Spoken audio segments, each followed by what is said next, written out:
ಗುರುರ್ಬ್ರಹ್ಮ ಗುರುರ್ವಿಷ್ಣು ಗುರುರ್ದೇವೋ ಮಹೇಶ್ವರ ಗುರುರ್ಸಾಕ್ಷಾತ್ ಪರಬ್ರಹ್ಮ ತಸ್ಮೈ ಶ್ರೀ ಗುರವೇ ನಮಃ.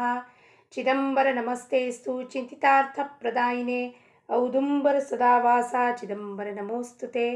ಎಲ್ಲ ಆತ್ಮಜ್ಯೋತಿಗಳಿಗೆ ಸಾಷ್ಟಾಂಗ ಪ್ರಣಾಮ. ರಾಜಾರಾಮ್ ಮಹಾರಾಜರವರ ಅಭಂಗವನ್ನು ನೋಡೋಣ. ಏನಪ್ಪ ಈ ಅಭಂಗದ ಮುಖಾಂತರ ಅವ್ರು ಬೋಧನೆ ಮಾಡ್ತಾರೆ? ಏನು ನಿನ್ನ ಹತ್ರ ಇದೆಯೋ ಅದನ್ನು ನೀನು ಹೊರಗಡೆ ಎಲ್ಲ ಹುಡುಕಾಡ್ತಿದ್ಯಾ, ಅದು ನಿನ್ನ ಒಳಗೆ ಇದೆ.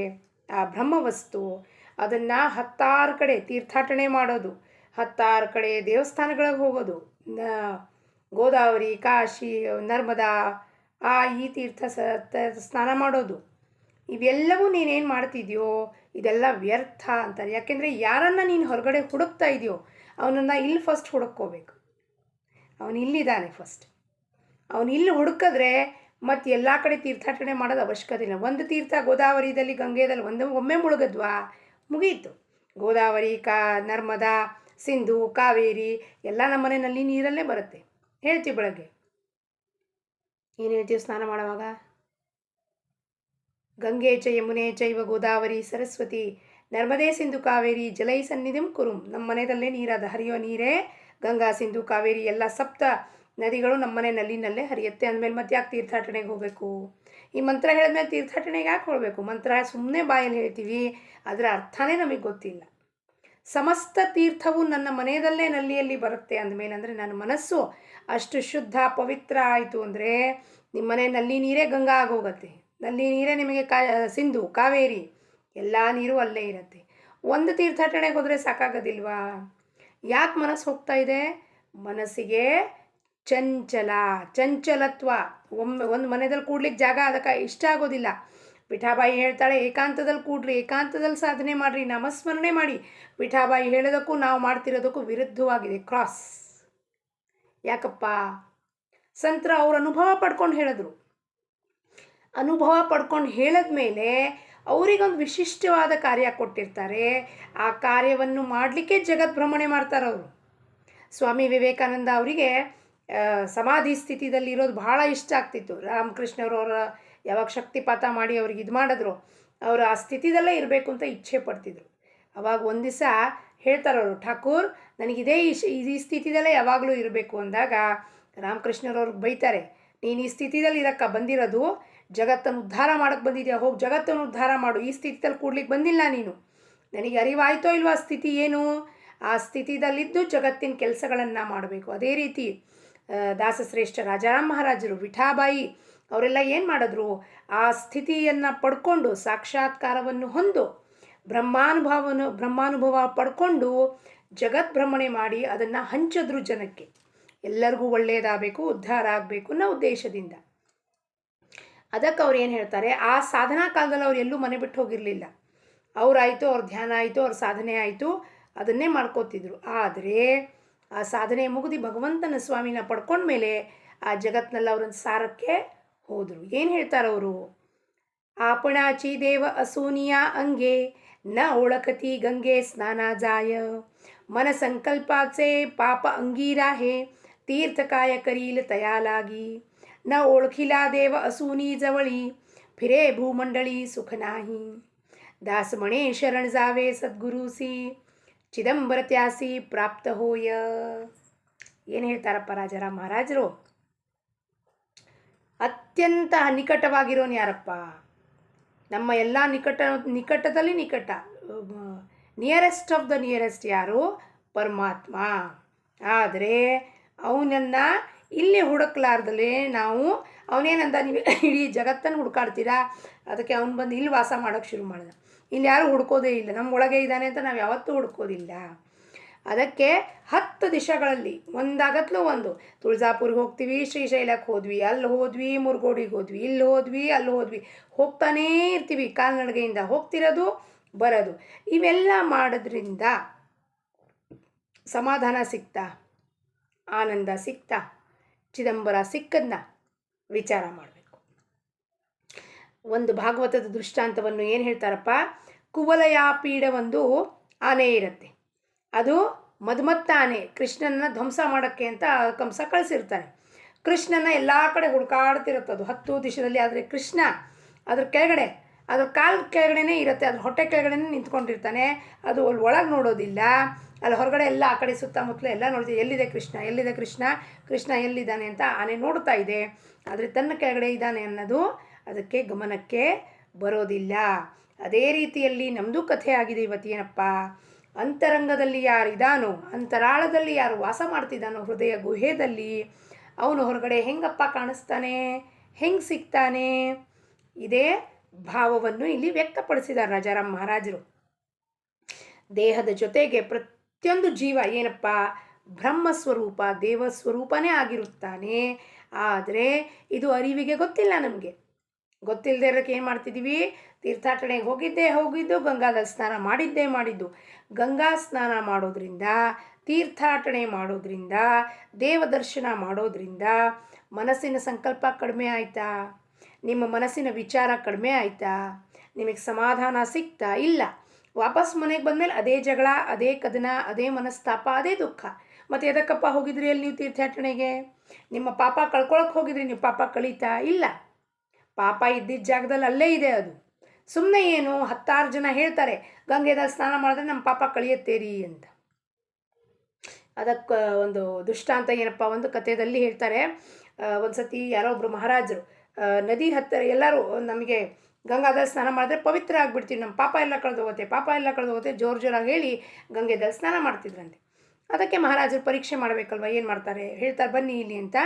ಒಬ್ಬ ಮನುಷ್ಯನಿಗೆ ಹೇಳ್ತಾನೆ, ಅವನ ಮೈಗೆಲ್ಲ ಬಟ್ಟೆ ಸುತ್ತಿಬಿಡ್ತಾರೆ, ಬಿಳಿ ಬಟ್ಟೆ ಸುತ್ತಿ ಅವ್ರು ಹೋಗೋ ಬರೋರು ಜನರಿಗೆಲ್ಲ ಹೇಳ್ತಾರೆ, ನೋಡ್ರಪ್ಪ ಪಾಪ ಇವನಿಗೆ ಭಾಳ ಒಂದು ಭಯಂಕರವಾದ ರೋಗ ಆಗಿದೆ, ನೀವೆಲ್ಲ ಗಂಗಾದಲ್ಲಿ ಸ್ನಾನ ಮಾಡ್ಕೊಂಬಂದಿದ್ದೀರಾ, ಪವಿತ್ರವಾಗಿದ್ದೀರಾ, ಶುದ್ಧರಾಗಿದ್ದೀರಾ, ನೀವು ಇವನನ್ನು ಅಪ್ಕೊಂಡ್ರೆ ಇವನ ಪಾಪ ಎಲ್ಲ ಕಳ್ಚೋಗಿ ಇವನ ಪಾಪ ಸರಿ ಹೋಗ್ತಾನೆ, ಇವನ ರೋಗ ಸರಿ ಹೋಗುತ್ತೆ.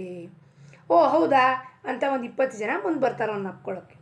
ಅಷ್ಟೊತ್ತಿಗೆ ಮಹಾರಾಜರು ಮತ್ತೆ ಹೇಳ್ತಾರೆ, 1 ನಿಮಿಷ ತಾಳಿ, ಒಂದು ಕಂಡೀಷನ್ ಇದೆ ಇಲ್ಲಿ ಅಂತ. ಏನಪ್ಪ, ನೀವು ಅವನನ್ನು ಅಪ್ಕೊಂಡ್ರೆ ಅವನ ಪಾಪ ಎಲ್ಲ ಕಳ್ಚೋಗುತ್ತೆ, ಅವನ ರೋಗ ಸರಿ ಹೋಗುತ್ತೆ. ಆದರೆ ಅವನ ರೋಗ ನಿಮಗೆ ಅಂಟ್ಕೊಂಡ್ಬಿಡುತ್ತೆ, ಆ ಪಾಪ ಎಲ್ಲ ನೀವು ತೊಗೋಬೇಕಾಗತ್ತೆ. ಹಂಗೆ ಅಂದ್ಕೊಳ್ಳೆ ಎಲ್ಲರೂ ಹಾರೋಗ್ಬಿಡ್ತಾರೆ, ಯಾರೂ ಹತ್ತಿರ ಬರೋದಿಲ್ಲ. ಮಹಾರಾಜರಂತಾರೆ, ಅರೆ ನೀವೀಗಿನ್ನೂ ಅಂದರೆ ನಮ್ಮ ಪಾಪ ಎಲ್ಲ ಕಳೆದು ಹೋಗುತ್ತೆ, ಮತ್ತು ನೀವು ಮತ್ತೆ ಸ್ನಾನ ಮಾಡ್ಕೊಂಬಂದ್ರೆ ಮತ್ತೆಲ್ಲ ಹೊಟ್ಟೋಗುತ್ತೆ ಪಾಪ, ನಿಮಗೆಲ್ಲ ಅಂಟತ್ತೆ ಪಾಪ ಅಂದ ಕೂಡಲೇ, ಇಲ್ಲ ಮಹಾರಾಜ್ ನಾವು ಬರೋದಿಲ್ಲ ಅಂದ್ಬಿಟ್ಟು ಎಲ್ಲರೂ ಓಡೋಗ್ಬಿಡ್ತಾರೆ. ಅಷ್ಟೊತ್ತಿಗೆ ಅಲ್ಲಿಂದ ಒಬ್ಬ ಬಡವ ಶೇತ್ಕರಿ ಬರ್ತಿರ್ತಾನೆ, ಫಾರ್ಮರ್. ಅವನು ಬಂದುಬಿಟ್ಟು ಕೇಳ್ತಾನೆ, ಇವೆಲ್ಲ ಮಾತು ಕೇಳ್ಬಿಟ್ಟು ಏನಂತಾನೆ, ಕೇಳ್ತಾನೆ ಏನು ಮಹಾರಾಜ್ ಅಂತಾನೆ, ಹಿಂಗಿದೆಯಪ್ಪ ಅಂತ. ಆಯ್ತಪ್ಪ ಸರಿ ಅಂದ್ಬಿಟ್ಟು ಅವನು ಹೋಗ್ತಾನೆ, ಗಂಗೆದಲ್ಲಿ ಮುಳುಗ್ತಾನೆ. ಬಂದು ಹೇಳ್ತಾನೆ, ಆ ಮನುಷ್ಯನ ಆಲಿಂಗನವನ್ನು ಮಾಡ್ಕೋತಾನೆ. ಮಹಾರಾಜರವಾಗ ತೋರಿಸ್ತಾರೆ, ಇದಕ್ಕೆ ನಿಷ್ಠಾ ಅಂತಾರೆ, ಇದಕ್ಕೆ ಶ್ರದ್ಧಾ ಅಂತಾರೆ. ಸುಮ್ಮನೆ ಗಂಗೆದಲ್ಲಿ ಮುಳುಗ್ಬಿಡೋದು. ಆದರೆ ಗುರು ಒಂದು ಕೆಲಸ ಕೊಟ್ಟರೆ ಅಲ್ಲಿ ನಾವು ರೆಡಿನೇ ಇರೋದಿಲ್ಲ. ಅವನ ಪಾಪ ನಾವ್ಯಾಕೆ ತೊಗೋಬೇಕಪ್ಪ, ನಮಗೆ ರೋಗ ಅಂಟ್ಕೊಂಡ್ಬಿಟ್ರೆ ನಮಗೆಷ್ಟು ಭಯ ನೋಡ್ರಿ, ನಮ್ಮ ದೇಹದ ಬಗ್ಗೆ ಜೀವದ ಬಗ್ಗೆ ಎಷ್ಟು ಭಯ. ಅವನ ರೋಗ ತೊಗೊಂಡು ನಾವ್ಯಾಕಪ್ಪ ಅನುಭವಿಸ್ಬೇಕಂದ್ರೆ, ಗಂಗಾದಲ್ಲಿ ಮುಳುಗಿದೆಯತ್ತಕ್ಕೆ ಮತ್ತೆ ನಮ್ಮ ಪಾಪ ಕಳ್ಕೊಳ್ಳಿಕ್ಕೆ ನಾವು ಶುದ್ಧನೇ ಆಗಿಲ್ಲ. ಶುದ್ಧ ಆದವನು ಒಂದು ವಿಚಾರನೂ ಮಾಡಲಿಲ್ಲ. ಅವನು ಗಂಗಾದಲ್ಲಿ ಮುಳುಗೋದು ಅವಶ್ಯಕತೆಯೇ ಇಲ್ಲ, ಅಷ್ಟು ಶುದ್ಧವಾಗಿತ್ತು ಅವನ ಮನಸ್ಸು. ಹೋಗಿ ಗಂಗಾದಲ್ಲಿ ಮುಳುಗ ಅವನನ್ನು ಅಪ್ಕೊಂಡ. ಮಹಾರಾಜರಿಂದ ಅವನಿಗೇನೂ ಆಗಿರಲಿಲ್ಲ. ಆದರೆ ಎಲ್ಲರಿಗೂ ತೋರಿಸ್ಲಿಕ್ಕೆ ನಮ್ಮ ಮನಸ್ಸು ಹೆಂಗಿರತ್ತಪ್ಪ, ಮನಸ್ಸಿಂದ ಒಂದು ವಿಚಾರನೂ ಹೋಗಿಲ್ಲ, ಒಂದು ಕಲ್ಮಶನೂ ಹೋಗಿಲ್ಲ, ಮನಸ್ಸು ಶುದ್ಧ ಆಗಿಲ್ಲ, ಸುಮ್ಮನೆ ತೀರ್ಥಾಟನೆಗೆ ಹೋಗಿ ಮುಳುಗ್ತಾ ಇದೀವಿ, ಅದರಿಂದ ಏನೂ ಉಪಯೋಗ ಆಗುವುದಿಲ್ಲ ಅಂತ. ವಿಷಯ ವಾಸನೆ ಖಾಲಿಯಾಗಿಲ್ಲ, ಏನು ಉಪಯೋಗನಪ್ಪ ಅಂತ ರಾಜಾರಾಮ್ ಮಹಾರಾಜರು ಕೇಳ್ತಾರೆ. ಬೇಕು ಬೇಡ ಇನ್ನೂ ಹಾಗೆ ಇದೆ, ವಿಷಯ ವಾಸನೆಗಳು ಹಾಗೆ ಇದೆ ನಮ್ಮ ಮನಸ್ಸಿನಲ್ಲಿ. ಇದು ಬೇಕು ಅದು ಬೇಡ, ಇವ್ರಿಗೆ ಹೇಳಬೇಕು ಅವ್ರಿಗೆ ಹೇಳಬಾರ್ದು, ತರ್ಕ ವಿತರ್ಕ ಮಾಡೋದು, ಮತ್ತು ಎಲ್ಲ ವಿಷಯ ವಾಸನೆಗಳು ಹಾಗೆ ಉಳಿದಿದ್ದಾವೆ ಅಂದಮೇಲೆ ಏನು ಉಪಯೋಗ? ಇದೇ ನಿಜವಾದ ಪಾಪ ಆಗತ್ತೆ. ಗಂಗಾದಲ್ಲಿ ಮುಳುಗಿ ಬಂದಿದ್ರೂ ಸಹ ಚಿತ್ತಶುದ್ಧಿಯಾಗಿಲ್ಲ, ಚಿತ್ತದಲ್ಲಿ ಅದೇ ಮಾಲಿನ್ಯ ಇಟ್ಕೊಂಡಿರ್ತೀವಿ.